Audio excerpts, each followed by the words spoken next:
Okay, this is a lecture summary of week 1 for bu1003, bu1003.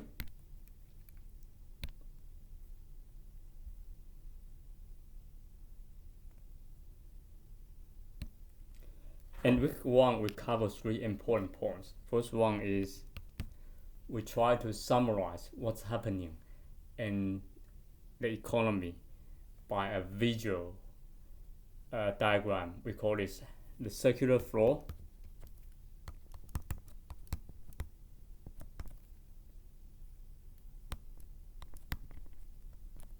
Diagram.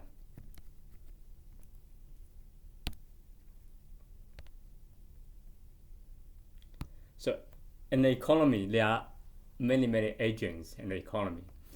All these agents can be classified into 2 categories. One is household. For household,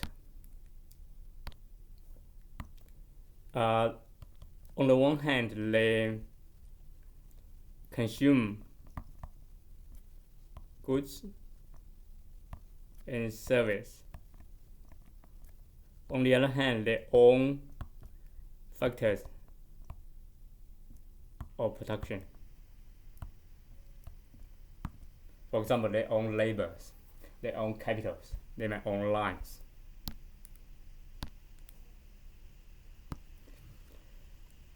The other types of agency, we call it firms.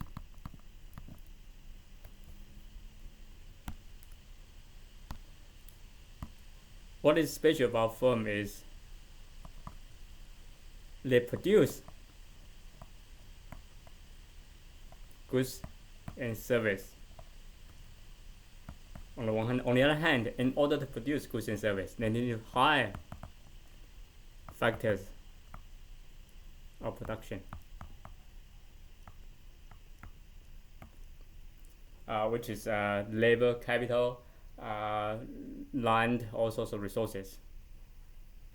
So in the economy, these 2 types of agents, they interact with each other, or they are going to make exchange in markets. So household need to consume goods and service. So they want to buy goods and service in the markets from firms where firms produce goods and service. So there's one market for goods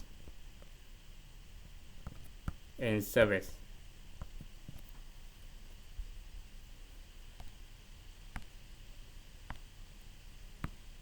So household buy while firm sells in the goods and market. So now the goods and service flow from firms to household in the markets, and household cannot get this for free, right? Get the goods and service for free. They gotta pay $1, which is a revenue of the firms. That's on the one hand. On the other hand, household, they own factors of production, while firms need to hire factors of production. So they make exchange in the markets of factors of production.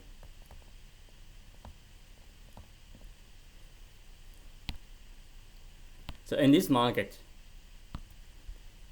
household provide the labor capital, where firms buy these factors of production. At the same time, firms need to pay for this. There's nothing free.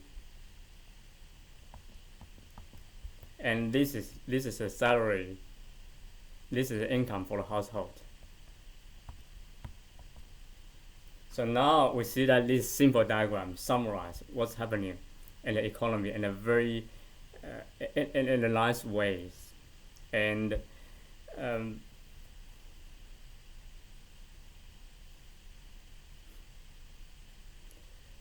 this diagram we have two loops. The inner loop represents the resource flow. So this loop has resource flow, while the outer loop, this loop, is dollar flow. Okay, that's the circular flow diagram. The second point of the first week lecture is absolute advantage and comparative advantage. We observe in our life, in our daily life, that exchange, trade take place frequently. Trades across countries, international trades is also very frequent. No country in the world can absolutely 100% exclude itself from the rest of the world. Why should this happen?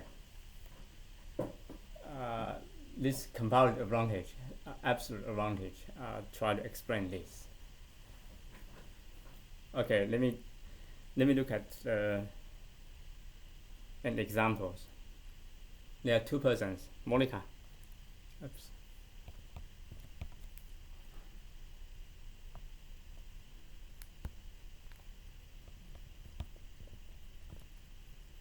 And Rachel.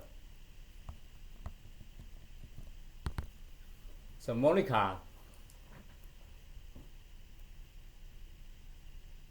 and both Monica and Rachel can produce two goods. One is meal, they can prepare a meal. The other is laundry. So Monica needs suppose 6 hours to produce a basket of laundry. One. While Rachel needs 4.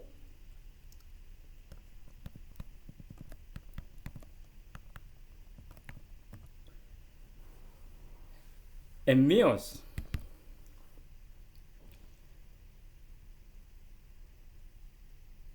Monica needs half an hour to produce a meal. So half hour to produce one meal. Whereas Rachel needs 2 hours to produce one meal. Okay, so now let's compare their productivities, or let's ask the question: in 1 hour, how many meals, how many laundries can Monica produce?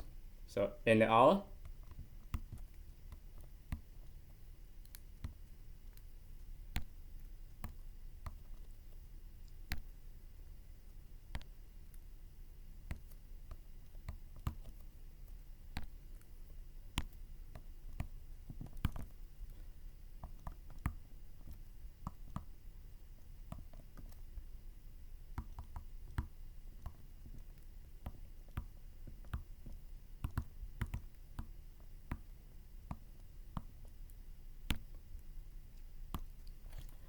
for Monica, she needs 1/2 hours to produce one meal.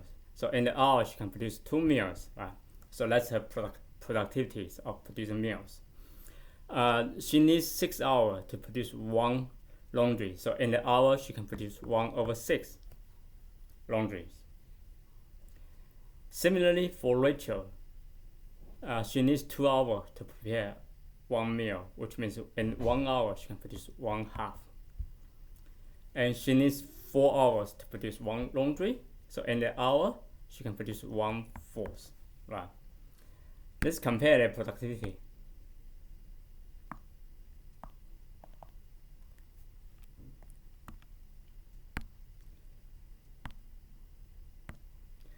So in terms of producing meals, which one, Monica or Rachel, has higher productivity? Clearly, we can see that Monica has higher productivity. In terms of producing laundries, and we can also see that Rachel has higher productivity. So now we say that Monica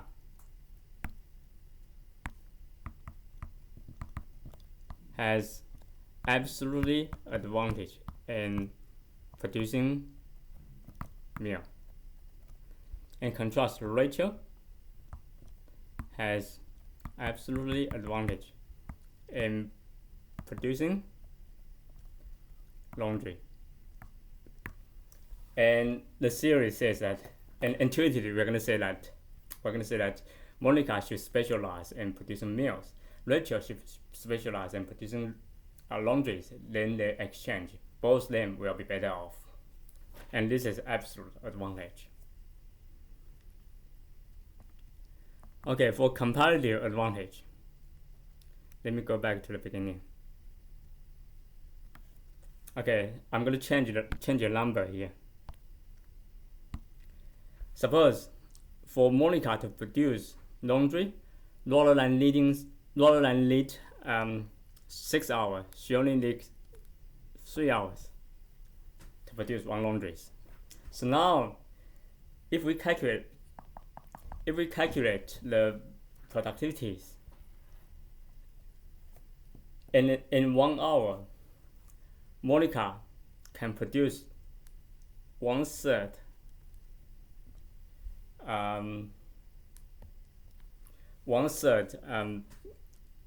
laundry rather than 1/6 previously.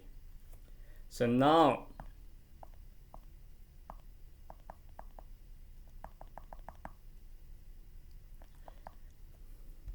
we can see that in terms of productivities, Monica has absolute advantage in producing both meal and laundry. However, let's look at in terms of comparative advantage, what happened?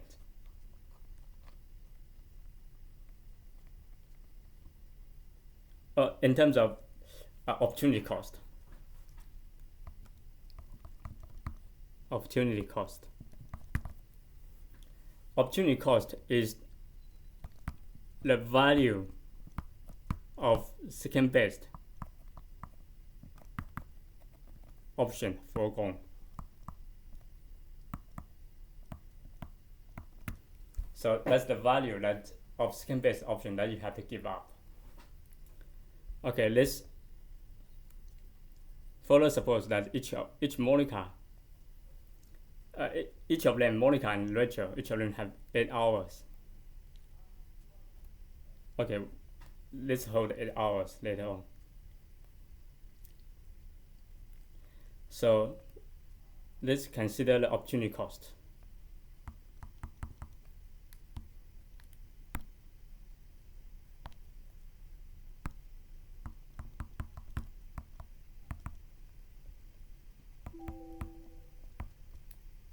Of both name.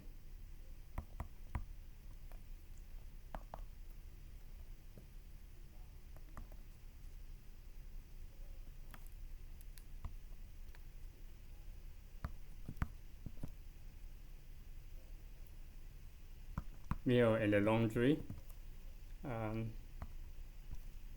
Monica and Rachel. So we gotta think this way. If Monica produce, or if Monica produce extra 1 unit of meal, she needs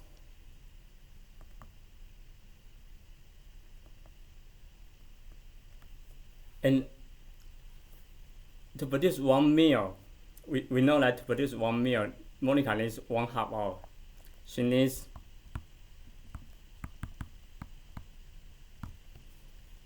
then instead of producing meal, she can use this 1/2 hour to produce laundry.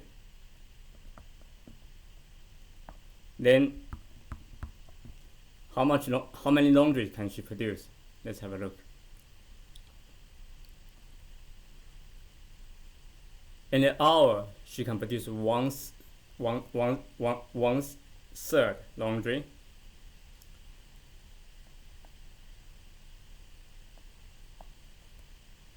She can produce in an hour. She can produce 1/3. Altogether, she has 1/2 hour, so it's 1/6.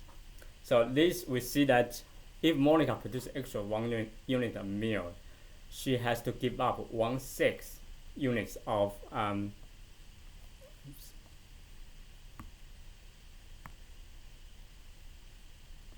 1/6 units of laundry.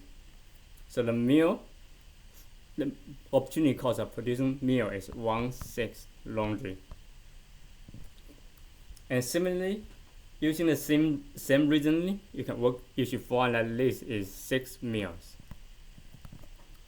They are reciprocal to each other, you see. And make sure you use the same reasoning as I did here. Do a practice and then calculate the opportunity cost for Monica. And you're going to find that it's 1/2. For Rachel, to produce one meal, she has to give up 1/2 laundry. And similarly, for Rachel to produce one laundry, she has to give up 2 meals.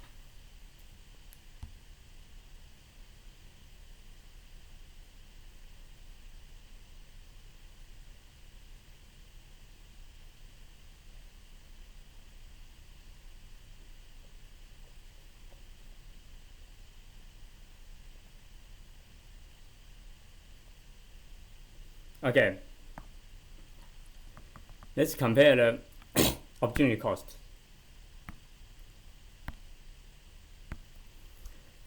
In producing meals, which one has lower opportunity cost? Here we see that is Monica. In producing laundry, which one has lower opportunity cost? We see that is Rachel. So we say that Monica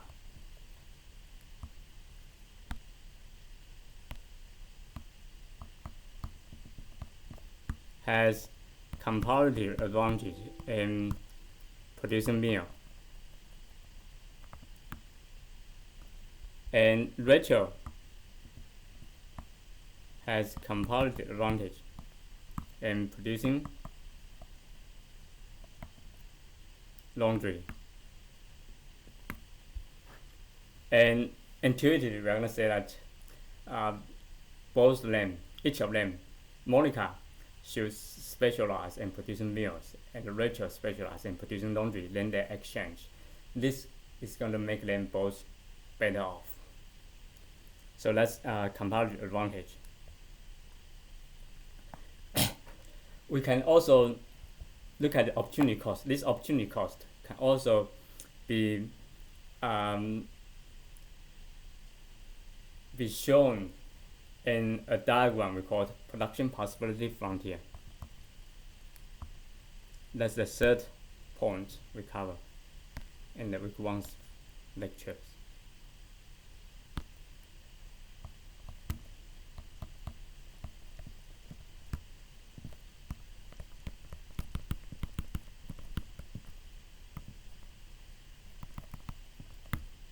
So which is a combination, the maximum combination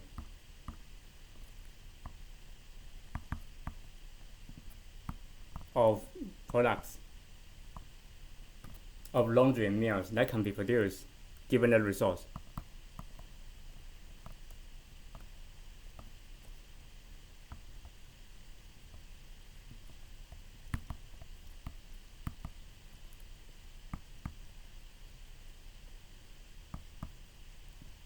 endowment and technology.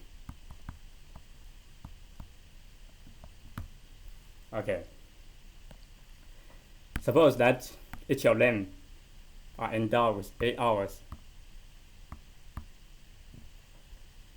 And we are going to draw the diagram and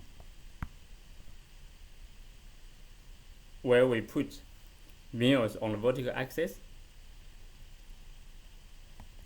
and laundry on the horizontal axis.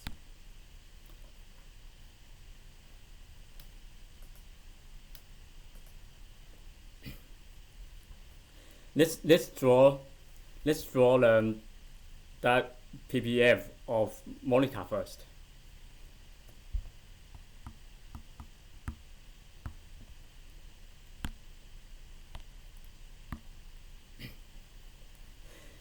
Monica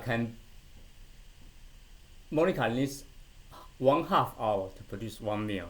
So if she use all 8 hours, the resource endowment and producing meals, she can make 16 meals. Okay. If instead of this starting from this 16 meals, suppose Monica cut the meal by 1. So now Monica want to produce 50 meals. Then she can release 50 meals is going to take Monica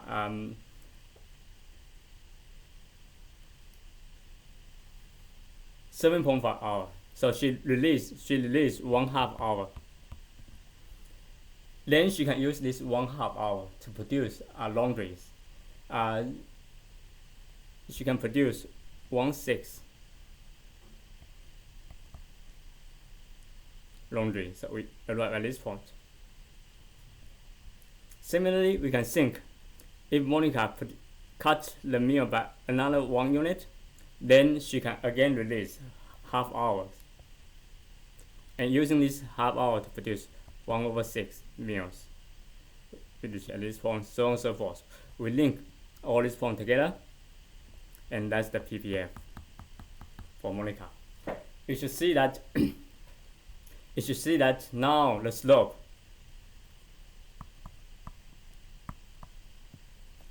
of the PPF give the information about opportunity cost.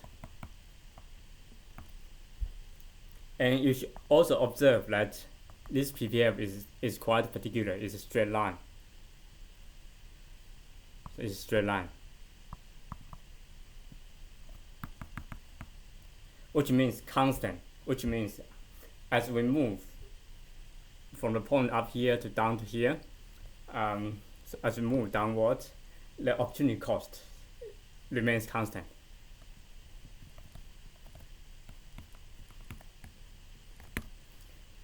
However, more frequently, usually a PPF looks like this, bowed out. This implies an increasing opportunity cost. For example, let's look at this point A. So now at point A you are producing a lot of meals and no laundry. So now if you reduce the